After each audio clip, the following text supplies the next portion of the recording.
Welcome to Mahalakshmi talks. Andhra Pradesh రాజకీయాల్లో మరో ఆసక్తికరమైన చర్చ మొదలైంది.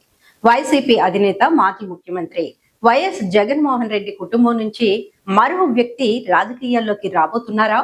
జగన్ కుమార్తె హర్షారెడ్డి రాజకీయ అరంగేట్రం చేయబోతున్నారంటూ ప్రచారం జోరందుకుంది.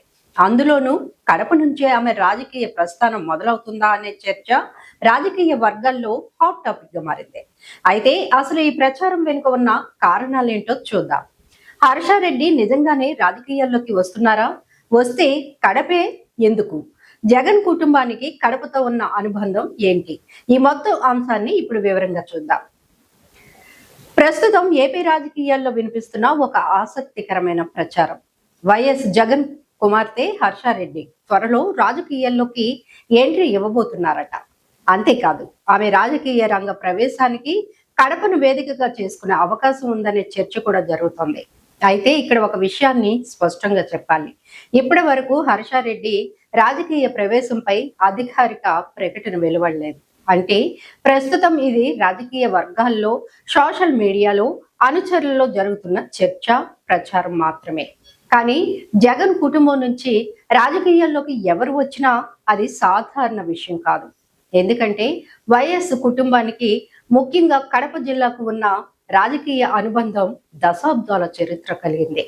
కడప అంటే వైఎస్ కుటుంబానికి కేవలం ఒక జిల్లా కాదు, అది ఒక రాజకీయ బలమైన స్థావరం. వైఎస్ రాజశేఖర రెడ్డి నుంచి జగన్ వరకు కడప రాజకీయాల్లో వైఎస్ కుటుంబం ప్రభావం ప్రత్యేకంగా కనిపిస్తుంది. జగన్ రాజకీయ ప్రస్థానంలో కూడా కడపకు ప్రత్యేక స్థానం ఉంది. అలాంటి కడప నుంచి జగన్ కుమార్తె రాజకీయాల్లోకి వస్తే అది కేవలం ఒక కుటుంబ సభ్యురాలి ఎంట్రీగా కాకుండా వైఎస్ కుటుంబ రాజకీయ వారసత్వాన్ని కొనసాగింపుగా రాజకీయ పరిశీలకులు చూడొచ్చు. అందుకే హర్షారెడ్డి ఎంట్రీపై వస్తున్న ప్రచారం ఆసక్తిని రేకెత్తిస్తోంది. వైఎస్ జగన్ ఇప్పటికే రాష్ట్ర రాజకీయాల్లో కీలక నేతగా ఉన్నారు. వైఎస్ కుటుంబం నుంచి రాజకీయాల్లో ఉన్న వారిని చూస్తే ప్రతి తరంలోనూ రాజకీయ ప్రాతినిధ్యం కనిపిస్తుంది. అందుకే ఇప్పుడు జగన్ కుమార్తె రాజకీయాల్లోకి వస్తారనే ప్రచారం మొదలైతే సహజంగానే వైసీపీ శ్రేణుల్లో ఆసక్తి పెరుగుతోంది. ఆమె రాజకీయాల్లోకి వస్తే ఏ బాధ్యత తీసుకుంటారు? ఎంపీగా పోటీ చేస్తారా? ఎమ్మెల్యేగా బరిలోకి దిగుతారా? లేక ముందుగా పార్టీ కార్యక్రమాల్లో చురుగ్గా పాల్గొని తర్వాత ఎన్నికల రాజకీయాల్లోకి వస్తారా? ఇవన్నీ ప్రస్తుతం సమాధానం లేని ప్రశ్నలే. ఒకవేళ హర్షారెడ్డి నిజంగానే రాజకీయాల్లోకి వస్తే కడప నుంచే ఆమెకు రాజకీయ అరంగేట్రం చేయించడం వైసీపీకి వ్యూహాత్మకంగా ఉపయోగపడుతుందా అనే ప్రశ్న కూడా ఆసక్తికరంగా మారుతోంది. కడపలో వైఎస్ కుటుంబానికి ఉన్న వ్యక్తిగత అనుబంధం, పార్టీ కార్యకర్తల నెట్వర్క్, అభిమానుల బలం, ఇవన్నీ ఒక కొత్త రాజకీయ వారసురాలికి ప్రారంభ దశలో ప్లస్ పాయింట్స్ కావచ్చు.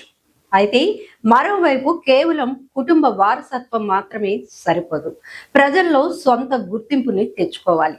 పార్టీ కార్యకర్తలతో కలిసి పనిచేయాలి. ప్రజా సమస్యలపై పోరాడాలి. అప్పుడే రాజకీయంగా బలమైన నాయకురాలిగా ఎదగడానికి అవకాశం ఉంటుంది. ప్రస్తుతం వైసీపీకి ఒక కీలకమైన సవాలు కూడా ఉంది.